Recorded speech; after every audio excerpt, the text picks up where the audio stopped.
Welcome back to Assertiveness, the show that gives ordinary South Africans a space to talk about things that really matter. Just before we went to an ad break, we were talking about own media. Where is the government's own media? Sisivu, be own media. Hey, I can't attend love. Did you just pass it on to someone else? I can't attend love. They're burning at repeat. Our government has its own media. It's a matter of distribution. Where do you find? You see, this is a government on transform by Minister Kekabayen in our table. This is part of the media of government. But the problem is where is it distributed? Is it accessible to the people? It is not. I think the question should be, how should the government try to ensure that its communique is accessible to all? Because it also needs a lot of phases. You need to edit. Because if you are taking a tabloid of government to Nkuankua in Limpopo, you must translate it to Tsonga so that people can be able to read. That's a process. And also that will do what? Will also open job opportunities in the country. So I think that the government should be able to fast track this process. I think there are already initiatives there. The problem is how do they fast track it? Okay, but you want to tell me that there's no one in the government who has figured this thing out? This thing has been a problem for long, guys. They figured it out. So then why do they do it? The problem is to speedify the process. Why is It's going slow. I don't necessarily think like the US example, for example. In the US, like generally everybody has access to social media, to TVs. If you look at like their standard of living. But in South Africa, there's a different juncture here. Look, President Zuma can stand on TV each and every single week and give a brief as to what's happening in the country. But it only speaks to a certain class within South Africa. That's your middle class, your people who you'll generally find on social media and those. And that doesn't even appeal to a third of the country's population, because majority of our country is rural in nature.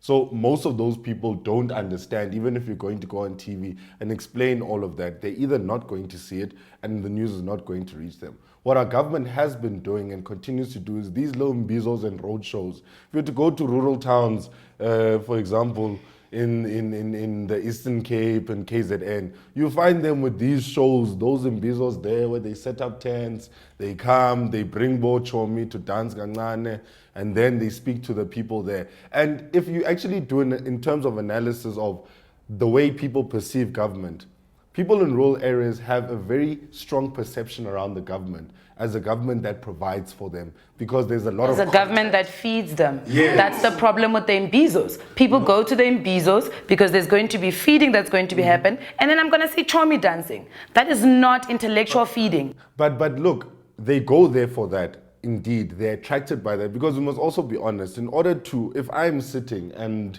my duty every day, I sit at home every day, really, if you're going to come and tell me about a program, I'm not going to get out of my house and then go and walk there so you can talk to me the whole day. You need something which is going to attract the youth. And we must be very honest, the youth is attracted by a nice time. So firstly, and a free meal. So that's there. But over and above that, before the nice time or during the nice time, they're briefed on exactly what is going on. Because even these things of, I remember many years ago, this thing of Sobomvu Youth Fund, go to rural areas, the youth will tell you about what... Here's my question. I hear what you're saying. I hear the Mbizos. First and foremost, personally, I don't think the Mbizos work, but that's a different topic for another day. Now, my question is, I come from Bushbuck Ridge. I can tell you, in the last 12 months, Uzuma has not been to Bushbuck Ridge. So what are the people in Bushbuck Ridge hearing? Zero. But can I tell you something about people in Bushbuck Ridge? I know for a fact that people in Bushbuck Ridge watch generations. In between generations in the news, there should be a 3-minute filler every single day, or at least every single week, where the president is there and he's saying what's happening in the country. There are things called live reads on radio. President just needs to record a live read at least every month, and you distribute that to all SABC radio stations, to all community radio stations. My problem is I hear that something is being done. And you said that the example, let's say US, is not relevant, and I agree with you. We're not a digital country. We've got a very huge digital divide. But there are platforms where our people are very much aware of and they're exposed to. And in Mbizo, how many times can it happen in one community? How often can it happen in one community? But I think that when we speak about government, we are not speaking about an individual. Yeah, no, granted. We speak about the collective. They are provincial legislatures. And these people, they do go to township, by the way. And they do communicate with the people. And I think that our government, in terms of interacting with our people, is doing extremely well. But the problem is, the problem is, in and as much as you're saying that, and I agree with you, there are local structures, there's, there's branches that educate people, that give people information. But you see, the thing is, the ANC, and the ANC likes to run away from this. The ANC likes to run away from the fact that we have one leader in this country, and Zuma is our leader. The ANC's got a very big problem with the fact that, you can disagree, and I really need you to disagree. Yeah. The ANC's got an issue for me in this country with the fact that when these scandals come out, and you said, granted, it's an individual, and I agree with you, but that individual is still the leader of this country. And when the scandals come out, it's not scandals about how Sunday Times is not going to report front page news about how Mukwena, go Bushi, Ujile Chelta, ya tender catering. No one cares. They must deal with him at local government level. The issues that are hitting the ANC or in government, because ANC is in government right now, hard, are the issues of that individual who is our leader. And that's what's influencing people's opinions. But you see, I think that President Zuma is not liked by the media. When take President Zuma to the people, will the people boo President Zuma? We've agreed on that, the fact that the media doesn't like Zuma, it's fine. Where is our own platform in media where Zuma is on the proactive direct interaction with our people? So we're going to see it every 12 months. We don't have to see Zuma. That's what I'm trying to say to you. We have structures. People want to see him. Tina, I think where we're lead as a ourselves, collective. is the divide in South Africa in itself. Okay. If the ANC gets 11 million voters, and we must be very honest, out of those 11 million voters, about 9 million of those voters are situated in these areas where abayifuni TV interview, lento ye radio ayisebenzi kubo. They want direct interaction, and they receive that direct interaction, and that's why they still latch on to the ANC. Majority of the people on social media, and we must be very honest about this, people who write on your online newspaper publications are generally your middle and upper class. And they're the people who give us the perception of South Africa is up in flames and it's burning. And their analysis of South Africa being up in flames and burning is not an honest analysis.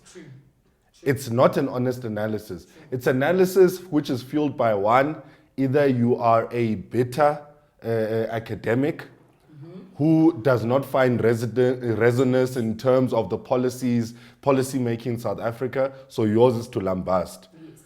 When you do that, you influence those who are around you. Well, and yes, and what we say is that as much as we do need, and I'm not going to say we don't need a interaction on the level that you're speaking about, but I think our very first interaction and what the government is currently doing is focusing on the grassroots level, where the big problems are. Because I can tell you now, you just said, wait, hold up. You just said the 9 million votes are coming from the grassroots level. Mm-hmm. So that can't be our problem area. It is our problem area. Do you know why? When we say that Sasebenza, we work in phases. There are different phases of work which is being done, whether it's health, whether it's education. It's not an overnight project.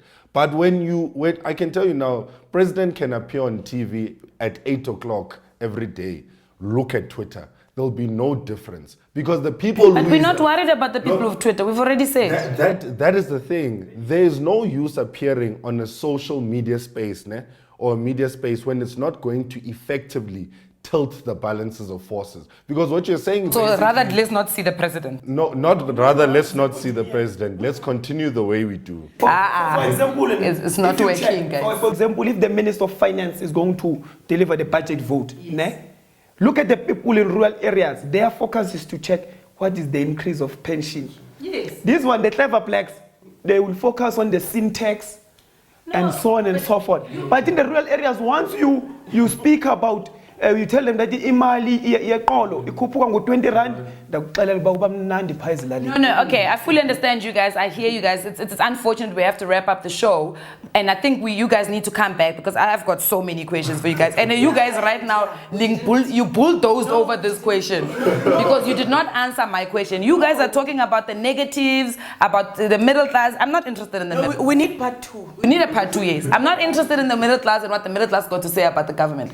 I come from Bushbuckridge, rural Bushbuckridge, where people are saying, Uzuma, morning, election now, you'll see he's gonna come now because it's elections. People are not happy. They don't see their president. Yes, there are local structures. Yes, there are branch. My own father is a member of parliament. They see him all the time. They don't care about him. They don't want to see him. They want to see their leader. But in any case, just before we wrap up, the topic was also on current affairs, and I'm going to ask you guys quick.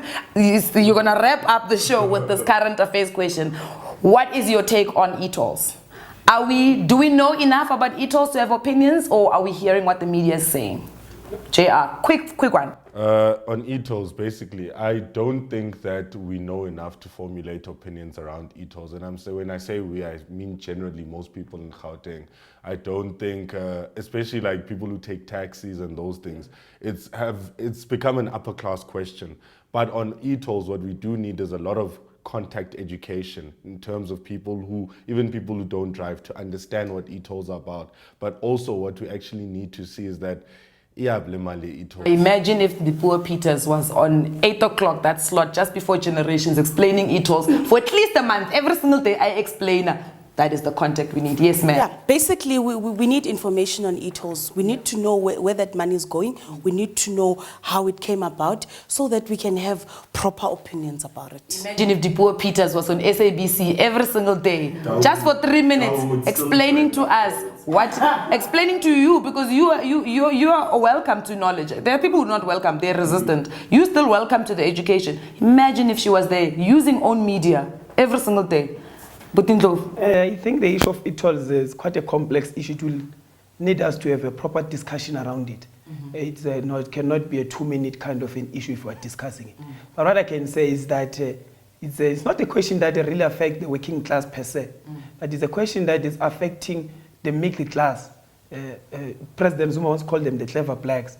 But I think that the government of Gauteng is doing very well to try to regulate the issue of e-tolls. We must complement the Prim of Gauteng with the work that is doing in terms of regulating e-tolls, in terms of ensuring that the community of Gauteng is able to understand this thing of e-tolls and how the government is intervening in terms of trying to deal with it. Imagine if I could see David Makura every single day on my TV explaining e-tolls. But then again, that's just me, and that's a story for another day. Guys, I really, really love the show, and I love the people that come on the show. Guys, thank you very much for coming and contributing. We really appreciate everything that you had to say today. We've learned so much from you, and we hope to see you soon again on another topic, but maybe a continuation of this ANC issue. Again, this is Assertiveness, the show that gives ordinary South Africans a space to talk about things that really matter. You can find us on Facebook at Assertiveness and on Twitter at Assertiveness TV, and I'm Coco Mash. I don't know where I got that name from, but in any case, as we always say, if you're not assertive, you can't sit with us.